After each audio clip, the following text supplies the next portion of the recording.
the FM of today and in my role is much more high-end user touch, user experience. How do we create a positive experience? And I think that's happening because technology in buildings is getting so much better. Welcome to Work Inspired, a podcast where leaders in business, commercial real estate, technology, and design come together to discuss change, challenge, and opportunity in today's professional world. This show is powered by BOS, a leader in commercial interiors. The team of workplace experts at BOS is equipped and ready to help you navigate the path to your next workspace. Whether you're a seasoned leader or just starting out in your career, you're going to learn something new today. So sit back, relax, enjoy, and get ready to work inspired.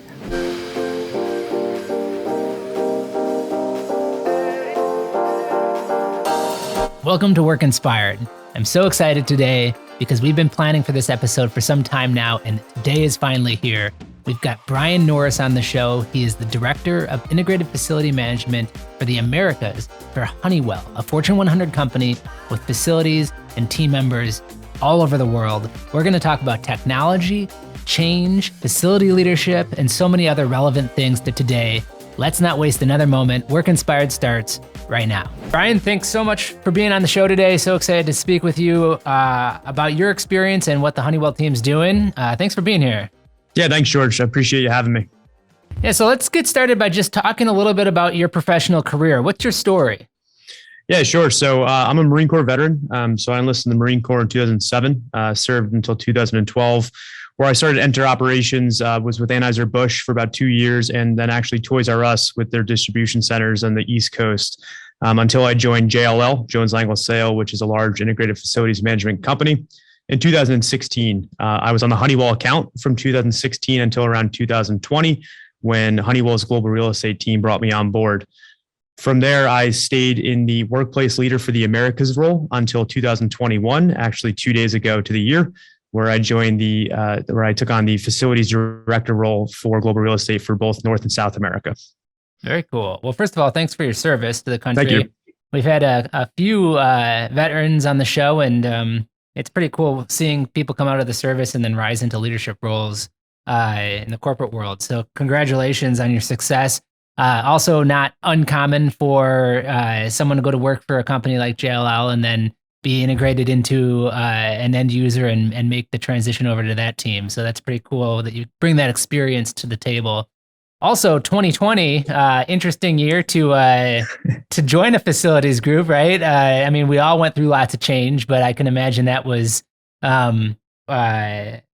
remarkable for you. Interesting. So I think most of us know what Honeywell does, but maybe give a little bit of a background for those who don't, and then we can go from there. Yeah, sure. So Honeywell does a little bit of everything. A lot of people know Honeywell to be the thermostats at your house or, inside of a building. But, Honeywell has 5 major business lines from aero to safety product solutions. Our PMT businesses, our Honeywell Building Technologies, Connected Enterprise businesses. So, Honeywell is a software industrial company. We've been around for a long time. It's a Fortune 100 company.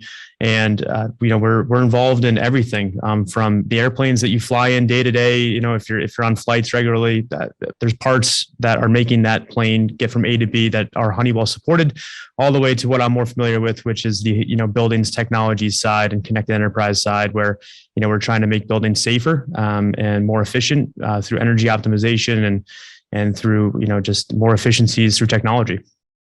So you're a very large organization. I think I saw on LinkedIn 110,000 employees. Is that about right?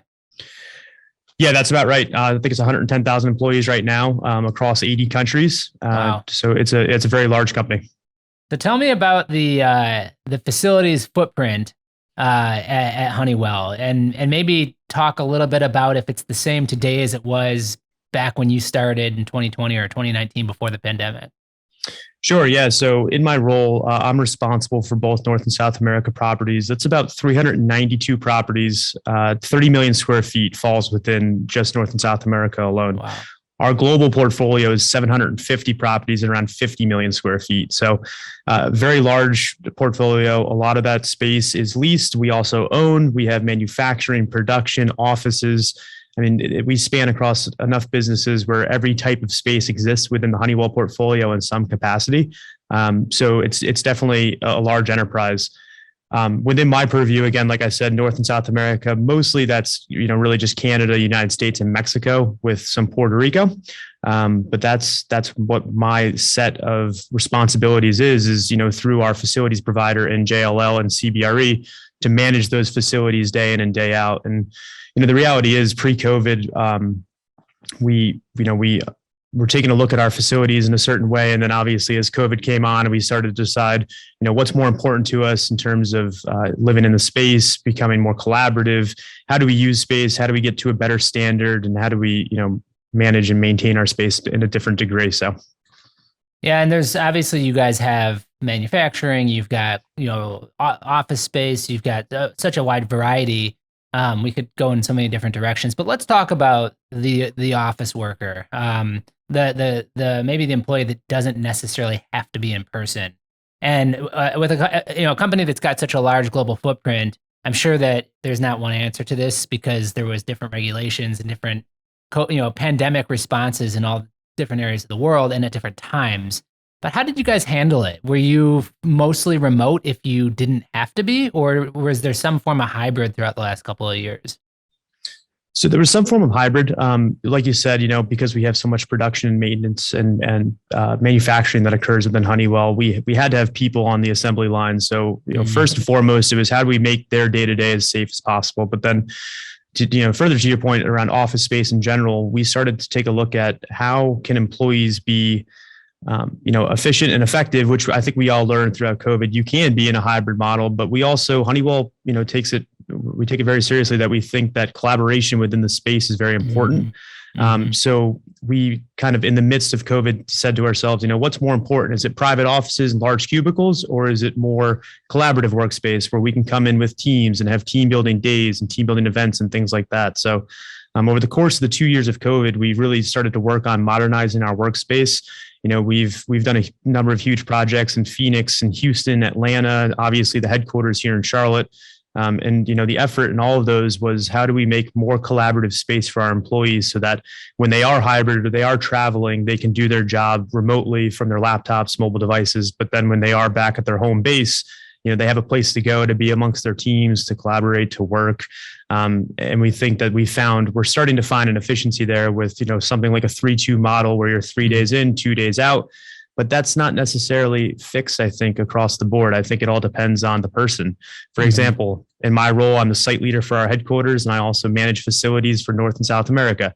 I firmly believe that in order to manage a facility effectively, you need to be inside of it. And we make sure that message is heard throughout our IFM channels with JLL and CBRE, and they follow that practice as well. So as you think about the future of the floor plate or the workplace design, it's trending more towards the collaborative experience when you are in the office. Is that what I'm hearing? Yeah, I think it is. I think one thing that we did that I'm pretty proud of here in Charlotte with the headquarters was our office space is designed to the same spec as our collaboration and huddle rooms with the same data and PowerPoints. And the reason we did that was because if we learned through occupancy data that we were using less office space and more collaborative space, we could pivot and change our space to become more useful for what the employees are looking for, or vice versa. If we found that due to safety, people wanted to have more private space available to them with private offices, we could pivot that way as well. So we're really working on creating a more hybrid workplace with our Honeywell workplace standards. And the reason for it is exactly that, is to make sure that, as we see trends, as people continue to come back to work, what is important to the end user, we're able to make the space make sense to them in that way. What have you found as you've brought your teams back in person? What have been some of the biggest drivers for getting them to come in?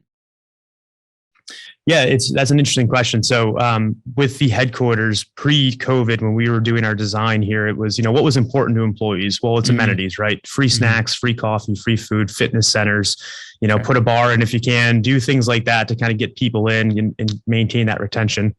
And then when COVID began, about 6 months after we broke ground, we had to pivot very quickly. And then we said, okay, well, now what's important to people? And it was air quality. It was social distance opportunities. It was frictionless access.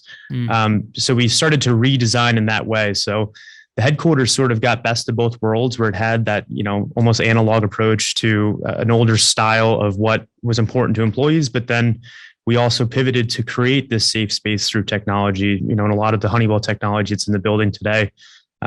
We did a post-occupancy survey about 6 months after we moved in, and 91% of the employees here said that the most important thing to them was not only knowing that there's clean air in the space, but how the clean air is made. And we have technology in the building that we're able to use through Honeywell, like, ultraviolet filtration in the building, constant airflow, 24 hours a day, air quality sensors that can test our CO2 levels, our parts per 2.5 and 10 millions, our TVOCs, our temperature, all those different points we're able to test, and we can adjust in incremental changes through our energy optimization tools that we have through Honeywell Forge and other technologies. Pretty cool when your own products are more relevant now in creating a safe working environment or an effective working environment than ever before. So I think that's awesome. I'm interested as it relates to square footage. You talked a little bit about it. Have you found in this hybrid model, or as you project forward and what you're planning for, is the square footage need the same? Is it reduced, maybe increased? What are you thinking? Yeah, so I think we're looking at it all from all ways. I think that the reality is that the reduction in square footage is likely for most groups, but I think it's not so much a reduction as it is an optimization of. When you look at the global portfolio and the Americas in particular, it's relatively old companies, older buildings that have programs and facilities that are oftentimes run to failure, unfortunately. So I think what we're looking at now in the last 2 years particularly is how do we get smarter about how we manage our portfolio and the sites that matter to us. Not to say that every site doesn't matter, but let's make sure that the ones that we are investing in are ones that we want to bring people into every single day, create those collaboration spaces. So I do think that there's likely a square foot reduction for most groups, but I think it's much more about optimization. Sure. One of the things that we've found over the last couple of years is that we've all kind of been going through this for the first time together, right? And so there's been a lot of discovery and a lot of trial by error, or planning and then replanning again. I'm interested, a company like yours, are you able to, you talked about a post-occupancy survey and kind of listening to the employees and the feedback. How do you map out your plan? Are you talking to peers? Are you using like industry knowledge and research? Are you doing pulse surveys? How are you getting your information to kind of make your informed decision? Yeah, so we definitely talk to peers within the industry, particularly in Charlotte, right? I think one of the things everyone saw with COVID is nobody wanted to be the first group to do something. You also didn't want to be the last, right? Yep. So I think that was definitely a challenge. I think everyone's still working through. We came back on a 3-2 policy in February of 2022, and then we slowly saw groups start to come back in Charlotte as well. Some on 3-2 policies, some more aggressively, some less, some announced that they weren't coming back at all. So I think that everyone's sort of waiting to see what the world's going to do. I think Honeywell tries to be at the forefront in most things, and I think this is one that is included. And the reality is we have technology that we can implement in our buildings that makes it safe to come back into a building, like UV filtration, like social distancing cameras that can actually sense and detect when someone's too close to another person to create those social distance opportunities. Through those air quality tools that we have through Honeywell Forge and all the different technology we deploy in the building, like frictionless access. 3 years ago, no one cared about being able to use facial recognition to get into a building. And today, to not have to touch anything to get to your desk is something that, I think I already take for granted, but it is an absolute beauty of a tool for us. That was the whole concept, was you don't want to touch things, right? So I think we're at the front of it. I think that we've been very, very open about where we stand. We think that bringing people back into the workplace is as good a thing as ever. We want to, bring back to the community, particularly in Charlotte. We just moved our headquarters here, and we're an important part of the community already. We want to continue to be, and having people in the city with 945 people assigned to this headquarters is important. It's important for a lot of reasons. So we'll definitely continue to lead that pack, hopefully. Very cool. I love that. We, in our industry, we build out workspaces. We work with a lot of facility managers and leaders that have been part of IFMA. I'm interested from someone with your experience and perspective. Has the role of the facility leader changed since 2019? And if so, how? Yeah, it has a ton. I think I think the perception of a facilities leader, facilities in general, is, wrench turners in a basement by a chiller and boiler plant who've been there for a long time and are making incremental changes to dated software and technologies and assets that, requires manual intervention. And, the FM of today and in my role is much more high-end user touch, user experience. How do we create a positive experience? And I think that's happening because technology in buildings is getting so much better, and it has so rapidly in the last 5 years that you no longer need that staff of 10 technicians to manage 500,000 square feet. In our headquarters here, for example, my team is much more user experience centric and driven than they are building technologies. One of the things we'd like to talk about here in the headquarters on the 14th floor, we have our command center. And the command center is a great space because it takes all of the different elements of building management, like fire, life safety, security, facilities, and everything that would take to manage a facility, and brings it into one 200 square foot room. And it becomes the place to do all the things that you would otherwise need to do in all these different locations typically. So we have engineers on site on a shift that allows for them to manage our facility. You still need the manual intervention. If something fails, if something breaks, you need someone to go repair it. But the technology is making those incremental changes based on temperature within set points. Things are happening automatically in the building every single day, that and every single minute, that we really don't have to focus on complaints from somebody who's too cold or too hot at the 17th floor. That's no longer our focus. Our focus is, how do we keep people happy, engaged? How do we make this place a place they want to come every single day? Yeah, it's very interesting. I mean, place and people have always been the two biggest investments organizations make, right, in themselves. And there's always been some overlap. But have you noticed today, with the hybrid concept and the constant need for communication and the safety and everything that's going on, is there more of an overlap with human resources and people leaders and in your role than there's ever been before? Or is it still like it was before the pandemic?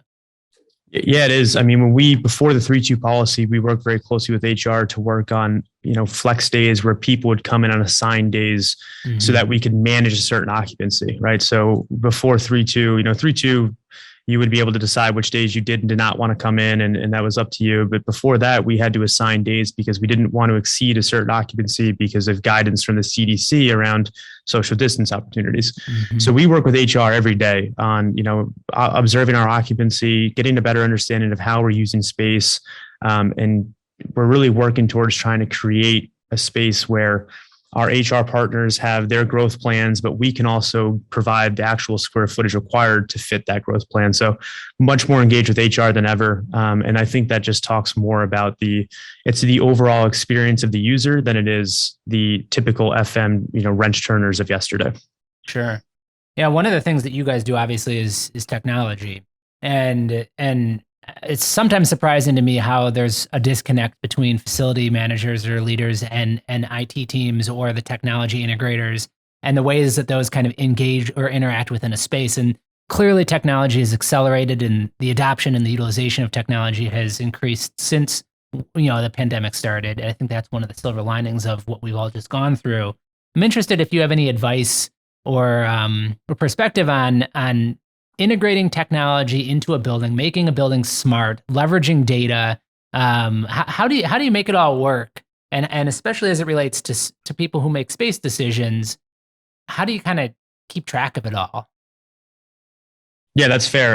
With a building like this, I mean, the headquarters is, the tagline it carries is the smartest building in the world.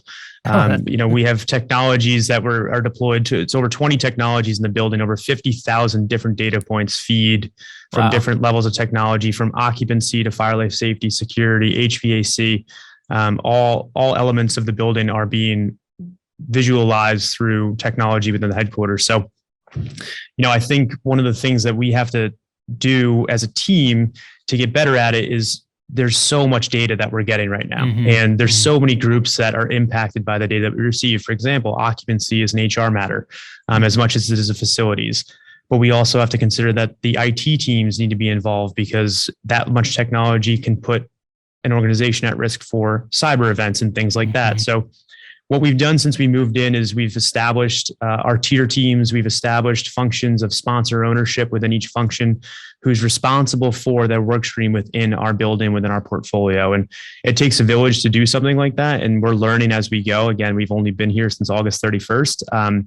And not all of our buildings have this level of technology, but I think as the collaboration comes together, we identify our sponsor owners, everyone understands what their role is and what they're intended to do and what they're empowered to do as the owner and sponsor within their function. I think we're making the right progress. Yeah, that's awesome. You've already given us some examples of some of these new technologies, and I think there's probably people listening that are going to look to Honeywell and look to some of your solutions as things they can implement within their own buildings. But I'm interested as you look, forward 5 years, what are some of the emerging technologies that you're most excited about? Yeah, so it's a great question. I think one of the really fun things that we did with the headquarters is we like to say we future-proofed it for the next 5 to 7 years. And what that means is our CEO has been very clear that this building is the sandbox for future Honeywell technology. There's no better voice of customer in the world for Honeywell's technology than the people who work for Honeywell. Mm-hmm. So we're doing things here already where we're beta testing different occupant apps and different levels of technology on just floors, building wide, but it gives us the chance to kind of see it deployed in live time, get feedback, voice of customer from our own employees who can say, this worked really well, but this didn't. So then we can start to get better at it. And then before we go to customers with it, we can say, hey, this has been through the test. You're getting a version of this that is 2 steps past what you would typically get. We've already, we've assumed what your questions and concerns will be, and we've already addressed them. So right now we've done this, Sign is a company acquired by Honeywell about 2 years ago, and they're responsible for visitor management systems, but they're also designing an occupant app for Honeywell and for customers like. And one of the things we just did was rolled out a beta test within that app that allows for me to change temperature set points from sensors directly above me in the ceiling. I can change the light levels directly above me. I can submit work orders from the application. In the future, I'll be able to do wayfinding. So if you're located somewhere in the building and I don't know where you are because of our open seating concept, you can ping where you are and it'll give me directions to you. Just a lot of really fun stuff that, I think creates wow moments for employees and for users and for customers who say, that's what I want. I want to see that in my building as well. So a lot more to come. It's flying at me at all ways right now from our technology partners within Honeywell Building Technologies and Connected Enterprise, which is great. And that's what we're here for. We're here to sandbox and showcase technology that is, in the very beginning stages of being designed. So it's great news. Well, first of all, 5 to 7 years sounds like a doable amount of time. Sometimes with technology, it feels like it changes every 5 to 7 months. And so I think if you can future-proof a space for that amount of time, you're in good shape. And also, I agree. I mean, there's probably no better case study than the Honeywell building itself. So if people want to learn more, are you guys turning these into kind of things that people can download or people can learn from as it relates to what you've implemented in your own space? Yeah, so I think the best way for people to learn more who may be listening, our headquarters is as much a tool for us to showcase our technologies as it is a place for you to come see. We've had a huge number of visitors and customers come through the building. We've hosted CoreNet events, BOMA events. We've had a just massive amount of people come through the building, and we want to continue that foot traffic. Everyone who's listening is more than welcome to reach out and come through for a customer tour. We have a really outstanding customer experience center on the 23rd floor that kind of shows the history and what Honeywell does with a really impressive immersive center. And then we also have on the 14th floor our showcase of technology, which, is doing 2 things. One, it's a showcase for people to see what Honeywell does and, what we believe we do so well. And then 2, it's the actual command center for our building. I mean, you're watching technology in live time maintain a space without this massive team of technicians and maintenance techs. So it's a really impressive space. We're super proud of it. And, I would welcome anyone who's listening to come join me here and take a tour. Very generous. Appreciate that. We've talked on this show, and we've done about 70 episodes now. We've talked a lot about change because this podcast started right in the beginning of the pandemic, and now we've recorded all the way through it. And there's just been an incredible amount of change. And I like to ask people, especially in positions like yours, where you're in the building, you're really kind of at the forefront of a lot of the innovation and a lot of the strategy about how we're moving forward. What are some ways that you've kind of turned change or advice that you have for turning change into opportunity? Yeah. So, I think we've been presented, Honeywell is such a huge company. We've been presented with change opportunities, and the headquarters is obviously no difference. Being able to move from a place like New Jersey into a major city in Charlotte and, going vertical 23 stories is something Honeywell has not done. And we don't do very often. So, and we did that all during COVID, right? Where, if one person on a day shift got sick, it took the entire team out for 2 weeks, and shortages on materials and labor and cost increases. And I mean, just everything that you can have thrown at you in the midst of a project we had, plus COVID. So, you take all of that into account. That's change that I don't think you can prepare yourself for. But I think what it did was it brought us all as a team and an organization closer. I think it helped us kind of embrace it a little bit more. And it actually reminded me a little bit of my time in the service where, sometimes the bad times make you stronger on the end. So I do think we as an organization have become more resilient. I think we've all learned a lot more together. In my last 2 years with Honeywell, I've seen this company grow just from even at the, site level all the way up to the enterprise level with just some of the great things that we're doing across the board. So I think that it was a time of resiliency for sure, and a difficult time for a lot of people. But I think Honeywell stuck together pretty well and is coming out the other side in a positive way. I love that.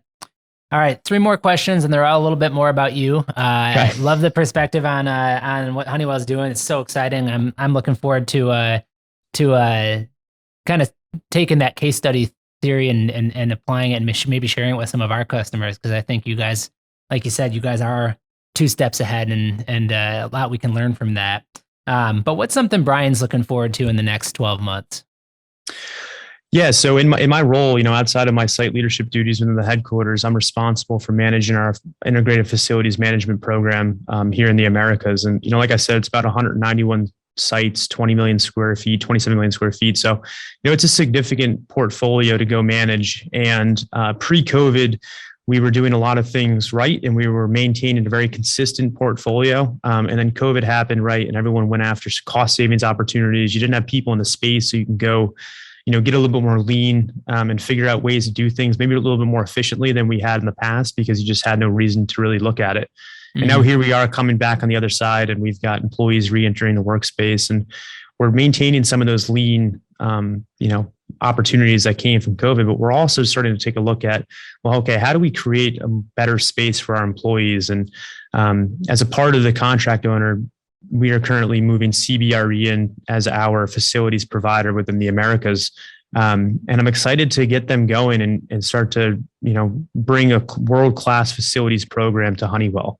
I think that we have an understanding for how to manage this business correctly from a facilities perspective, while maintaining those lean priorities. And I'm really excited to get that off the ground. It's a large deal for Honeywell and for CBRE. It's a big contract opportunity for both sides. And I really am just looking forward to being able to create the best in class facilities program along with our technology deployed by Honeywell. Very cool.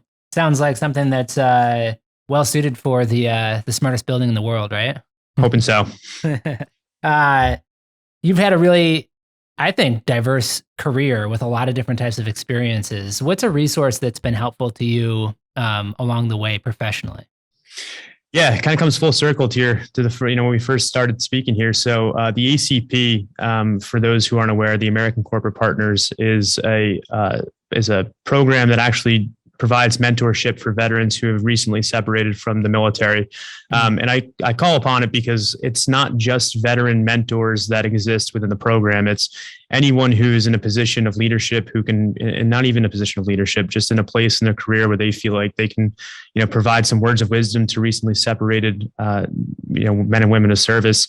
I think it's a really important thing. I was on the receiving side as a mentee of the ACP when I left the Marine Corps in 2012. And my mentor is someone I still speak to this day. And I've had the joy of being able to become a mentor over the last year or so, and have seen 2 mentees through the program as they've separated from the military. And it's just super rewarding. I think it's as beneficial to me as it is to them. It kind of gives me an opportunity they ask very difficult questions, because they're very eager to get to a position in their careers that isn't, with the military. So it's always given me the chance to kind of step back and, when they ask some of these questions, I kind of walk away like, that's something maybe I should think about more. and it's been very beneficial. And I think it's really important today, as our service members are looking for work, because there's definitely jobs out there and available. So that has been easily my best resource post Marine Corps. Excellent. Thanks for sharing that. It's a great transition into our final question, which is if you were going to give some words of wisdom to someone you were mentoring, what would those be?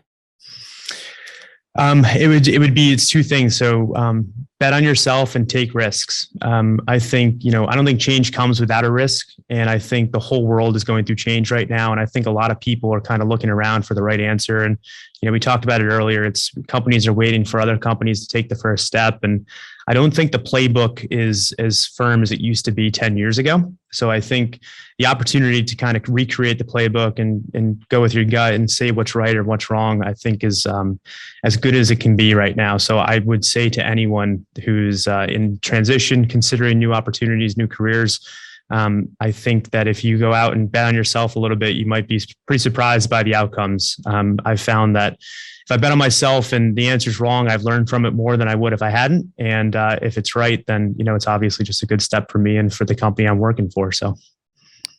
Excellent advice. Brian, this has been fantastic. You're an inspiration. Congratulations on your success. I'm excited to follow you and what you and the Honeywell team will do over the next 5 to 7 years. But can't thank you enough for your time and for being on the show today. Yeah, thank you so much. This was an honor and a pleasure. Great way to start Memorial Day weekend, and love to have you in the headquarters if ever in Charlotte. Wow, definitely try to get out there. Thanks again, and we'll talk soon. Great, thank you, sir. Thanks for listening. If you enjoyed this conversation, please take a moment to rate our show. If you haven't already, be sure to subscribe to the Work Inspired podcast so that you don't miss any of the incredible guests we have planned for upcoming episodes. We'll continue to find the best and brightest minds in business so that you can learn, grow, and succeed, and so that we can all work inspired.